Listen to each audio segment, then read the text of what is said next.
प्राथमिक आरोग्य केंद्र नांदणीचा आरोग्य अधिकारी सर्वे करण्यासाठी शिरढोणमध्ये दाखल। शिवार न्यूजच्या माध्यमातून शिरढोण येथील पिण्याच्या पाण्याच्या टाकीच्या स्वच्छतेचा प्रश्न मार्गी लागला। त्याचबरोबर शिरढोणमध्ये सध्या चालू असलेल्या डेंग्यू सदृश रुग्णांच्या संख्येत वाढ होती। शिरढोण येथील पाटील वसाहतीमध्ये डेंग्यू सदृश रुग्ण आढळून आले होते। ही बातमी शिवार न्यूजच्या माध्यमातून प्रसिद्ध करण्यात आली होती। या बातमीची दखल घेत प्राथमिक आरोग्य केंद्र नांदणीचे अधिकारी शिरढोणमध्ये दाखल।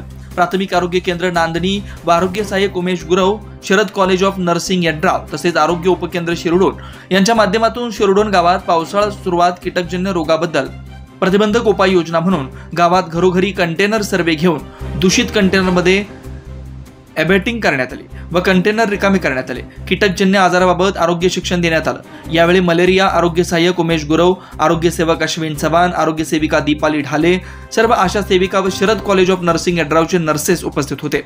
किरकोळ तापांचे पेशंट पावसाळ्यात होतच असतात, पुढे परिस्थिती बिकट होऊ नये म्हणून खबरदारीची उपाययोजना म्हणून शिरढोण गावात घरोघरी कंटेनर सर्वे व आरोग्य शिक्षण देण्याचे काम चालू आहे। शिवार न्यूजसाठी प्रतिनिधी हैदर अली मुजावर, शिरढोण।